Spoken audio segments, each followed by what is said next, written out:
Assalamu alaikum. The Lahore Ahmadiyya community welcomes you to its Sunday morning broadcasts. We both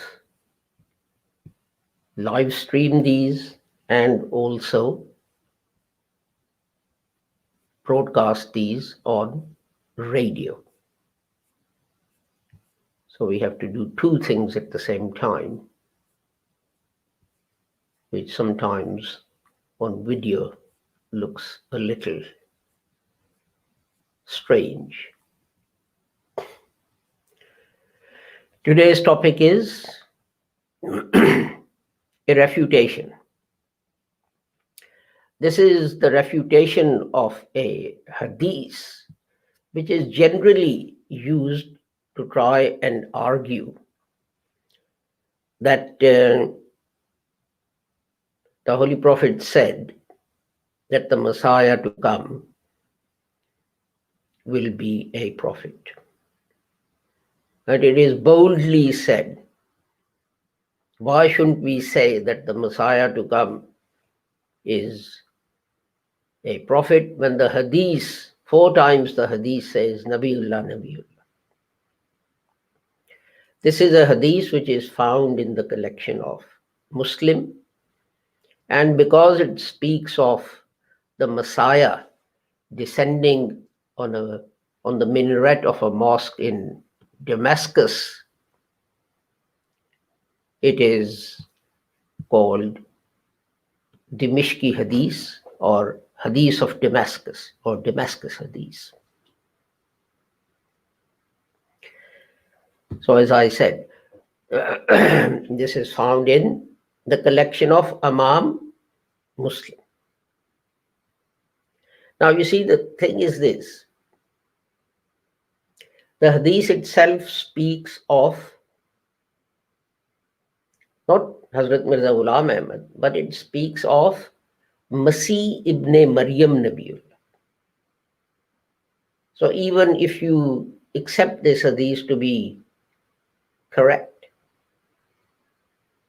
it is speaking of Jesus, son of Mary, Nabiullah, Prophet of Allah. It's not saying that the Messiah to come, it's not saying Masih Maud Nabiullah. But what I want to do today is, rather than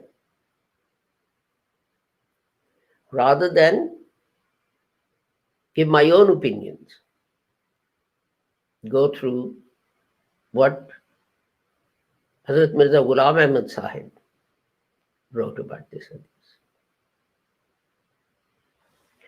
And I'm going to share with you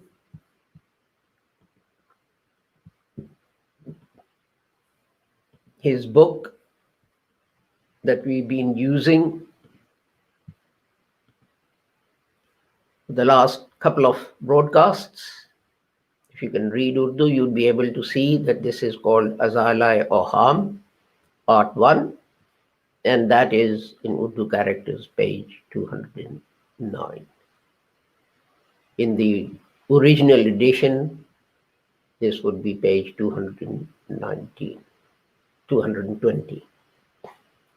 The original page numbers are given in the brackets here. So it's 220. So, talking about this hadith in Muslim, the promised Messiah says, this is the hadith. And just to prove that he's talking about this hadith, Asab starts here. It is clear from the hadith of Damascus. The 2 angels, it is said that Messiah will come and his hand will be on the shoulders of 2 angels and he will descend. And then it says, so it's talking about that. And then Hazrat Sahib starts here. And here it says, here ends the translation of the hadith. And then he says, this is the hadith which is written in the Sahih of Muslim by Imam Muslim, which, considering it unreliable, was rejected by the chief of the compilers of ahadith, Imam Muhammad Ismail of Bukhari. At this place, it is astonishing that the circumstances and characteristics of the Dajjal, which are mentioned in this hadith, and the way it is said he'll appear, is contradictory to what we find in other ahadiths of the Holy Prophet. And it's against them. So this is Hazrat Sahab's opinion of this hadith of Damascus, which is presented over and over again. In hadith it says that promised Messiah will be a prophet. Why shouldn't people accept him as a prophet? In hadith. So what does the claimant say about this hadith? That it is weak and that it contradicts other things. And the hadith talks about the Antichrist, the Dajjal coming, and people. You see, one thing you will notice from this, that even at the time of the Holy Prophet Muhammad, people didn't know when the Messiah will come, when this Dajjal will come, and so on and so forth. And Hazrat Sahib says about this Dajjal, now when from the collection of Bukhari and collection of Muslim, it is proven that Ibn Sayyad, he was a companion of the Holy Prophet Muhammad. His name was Ibn Sayyad, son of Sayyad. So it says, but the compilation in Bukhari and Muslim, compilations in Bukhari and Muslim prove that Ibn Sayyad was the Antichrist, was the Dajjal. Indeed, the companions swore that he is Antichrist. Then why should we doubt this statement that Ibn Sayyad is the Dajjal or Antichrist? Now listen, what happened to Ibn Sayyad? And then he quotes a hadith of the from Muslim about what happens. Now the point is that here people are saying Ibn Sayyad is the Antichrist. So that shows that even at the time of the Holy Prophet Muhammad, those around him weren't clear about when Antichrist will come and when the Messiah will come. But it does show that they believed that this person, this human being, was Antichrist. They didn't believe in some mythical creature that is described in the Damascus hadith, whose ass will be 40 yards long and who will carry with him mountains of bread and God knows what else. So here Hazrat Sahib is saying that the Holy Prophet and his companions believed that a human being was Antichrist. and not some mythical being. Then we go further on the same page. Now, we should consider what a strange thing this is, what a strange matter this is, that some companions of the Holy Prophet swear that Ibn Sayyad is the Antichrist, he is the Dajjal. And in the compilations of hadith, on the authority of Jabir, it is written that the Holy Prophet Muhammad sallallahu alaihi wasallam, upon Hazrat Umar radiallahu ta'ala swearing that Dajjal is this person, adopted silence, which expressed the Holy Prophet's opinion that in fact Dajjal was Ibn Sayyad. But then, in the compilation of Muslim, Ibn Sayyad embraces Islam and has children, and he goes to Makkah and Medina. Not only this, but in the same hadith, it is written that Ibn Sayyad died in Medina and they said his funeral prayers. Now,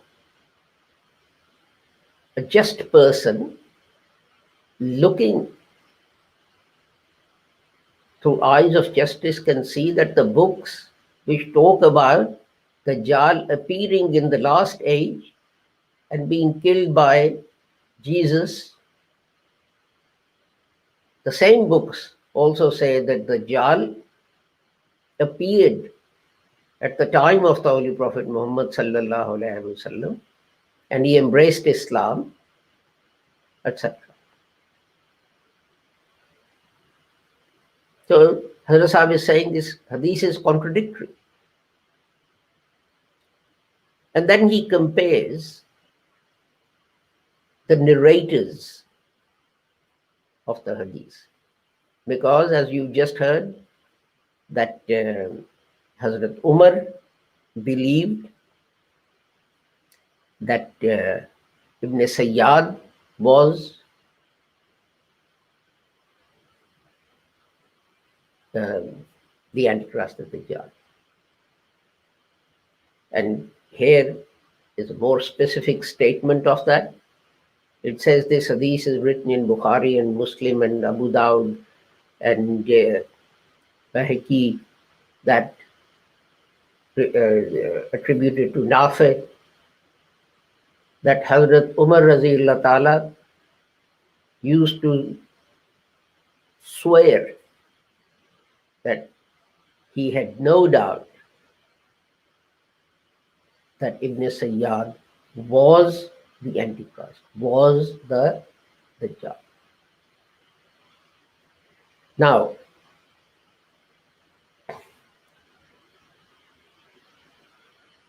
then Hazrat Sahib compares the narrators.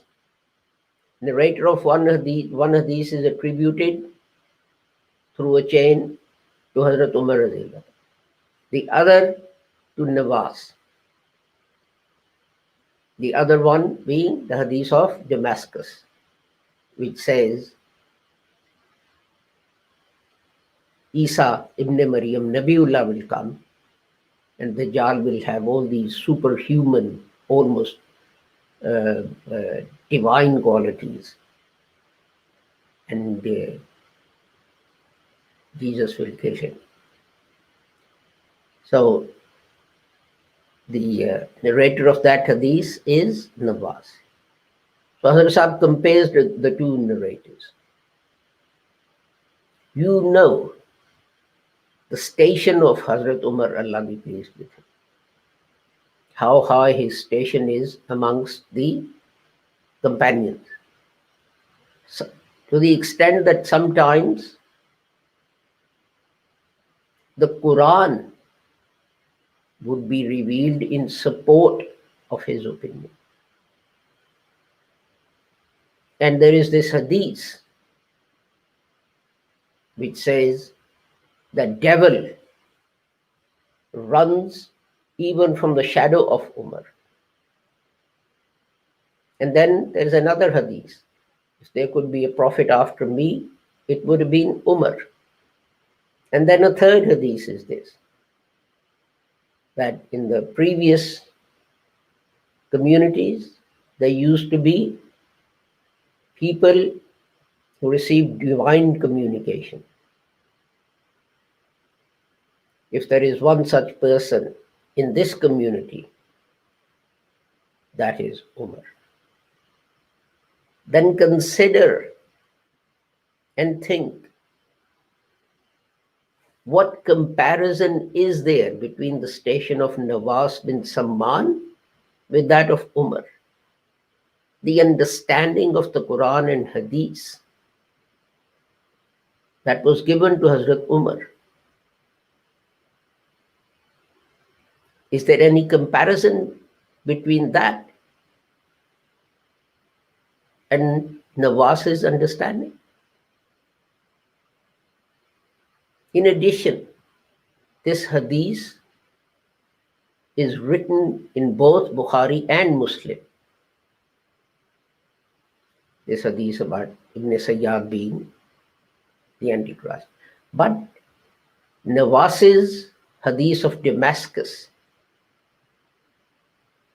which attributes to Antichrist virtues against reason and against the unity of Godhead, is only written in Muslim.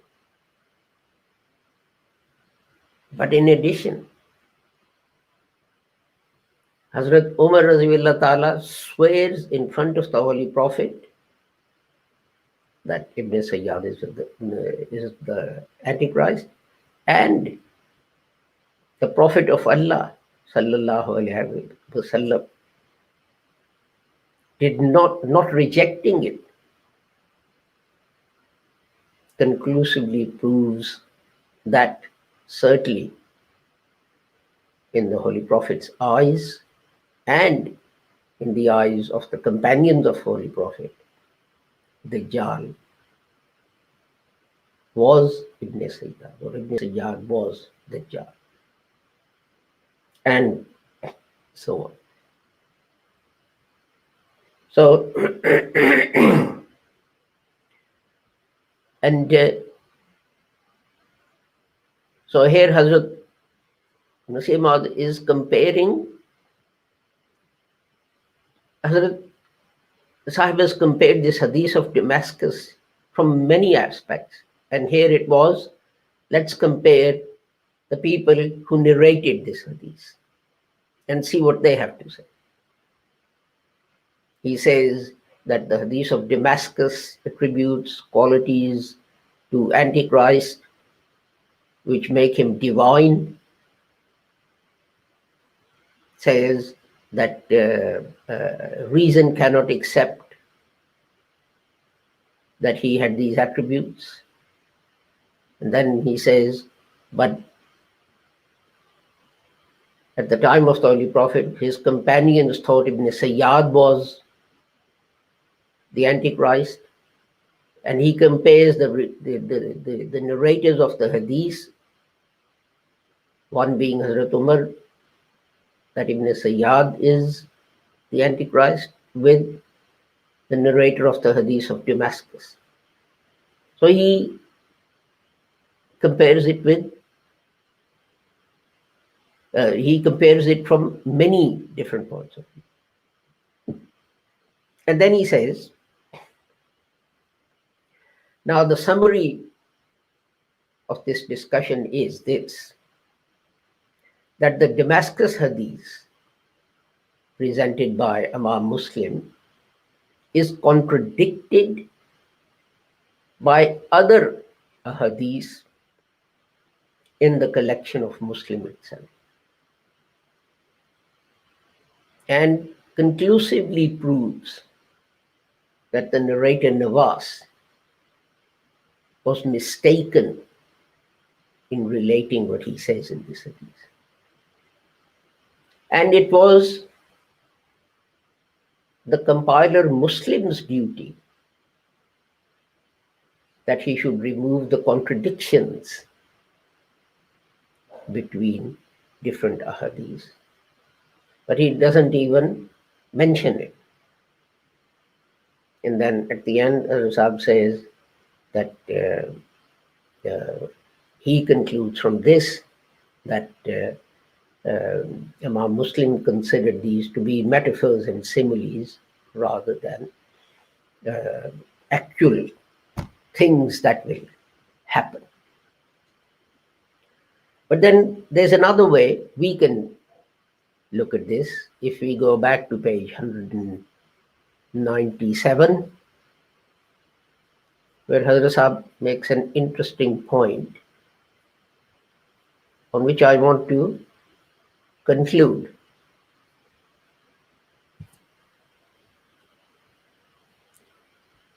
Hundred and 198.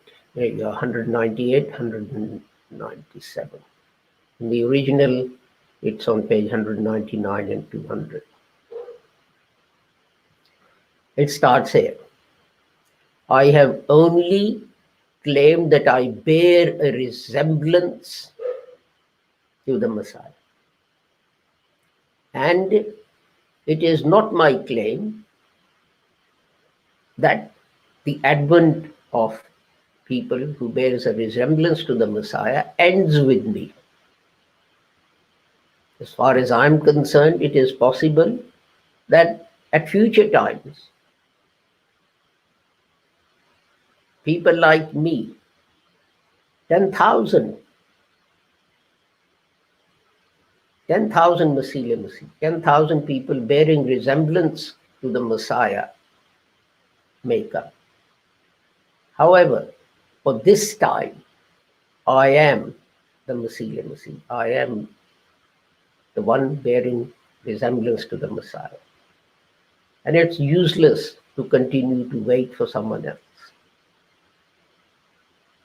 Now, you see, Hazrat Sahib is saying that according to this hadith, he claims to bear a resemblance to the Messiah. And 10,000 more can come.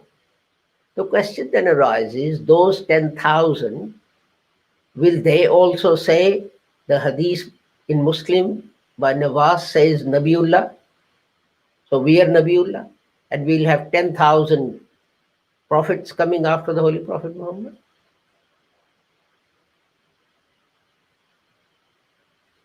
He then goes on to say, this is not just my thinking, that many bearing a resemblance to the Messiah can come, but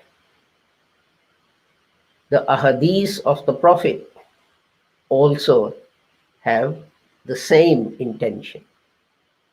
For the Holy Prophet Muhammad ﷺ says that until the end of the world, there will be 30 Dajjals or Antichrists who will appear. 30. Now it is obvious that when 30 Antichrists are going to come, then under the command that for every Antichrist there is a Messiah, 30 Messiahs should come. So, according to this statement, it is possible and certainly possible that at some time some Messiah comes on whom the words of the ahadith apply physically or in reality. Because this humble one has not come with the worldly power and glory, but he has appeared in the cloak of humbleness and poverty. Now, He says here, in some age, some Messiah may come upon whom the words of the hadith will literally apply. And two words of the hadith are Nabiullah. So will that Messiah, will those 30 Messiahs be Nabiullah? Will 30 prophets come after the Holy Prophet Muhammad? Because all 30 of them will refer to the same hadith of Nawas bin Samman and say, look, it says this. And this all comes from trying to put in new and different meanings into the simple and straightforward teachings of the Holy Quran, which said about the Holy Prophet Muhammad, Khatamun Nabiyyin. And when the Holy Prophet was asked, what does it mean? He said, La Nabiyya Ba'di. There is no prophet after me. End of story. Very simple. But if you go into making up these stories and this and that and complications and so on, that one can only assume that this is being done to confuse people. Let me end by making a point. When someone makes a claim, then he has to present evidence to support, to prove that claim. Okay? Now,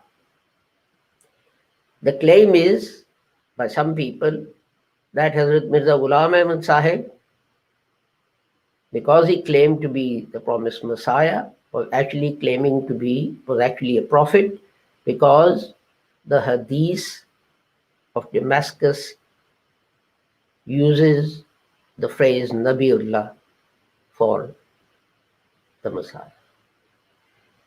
Number one, the hadith says Isa ibn Maryam Nabiullah. It does not say Masih Maud Nabiullah. It does not say Mirza Ghulam Ahmad Nabiullah. Secondly, as Hazrat Sahib has done, he has himself rejected that hadith, called it contradictory, and said statements in it make Dajjal akin to God. It's unreliable, it's contradictory, and so on and so on. But lastly, if you look at this, Hazrat Sahib is saying that you may have 10,000 people appearing who bear a resemblance to the Messiah. Presumably they'll all refer to this hadith. If Nabiullah in that hadith means prophet of God, then will we have 10,000 prophets of God?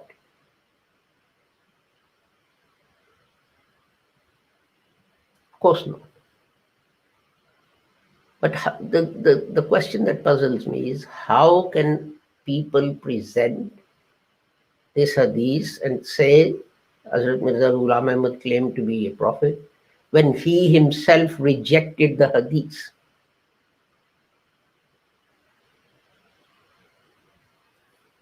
Which is something absolutely amazing, that Hazrat Sahib is rejecting something and there are some people who are using it to make him a prophet. Remember, Hazrat Mirza Ghulam Ahmad Sahib taught that the Holy Prophet is the last prophet, after whom no prophet is going to come, whether an old prophet or a new prophet.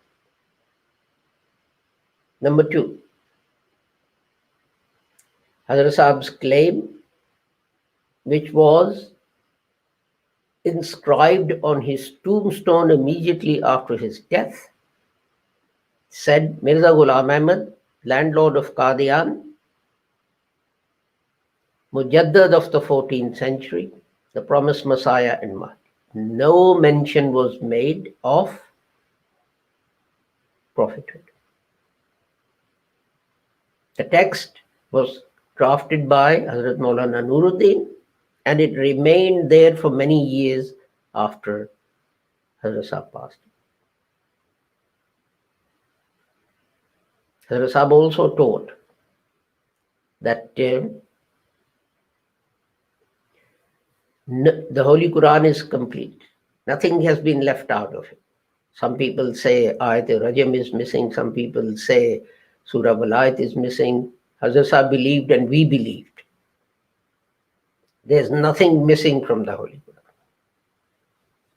It is complete. People say verses in the Holy Quran are abrogated. Hazrat Sahib refuted this story, as do we. And there are many other things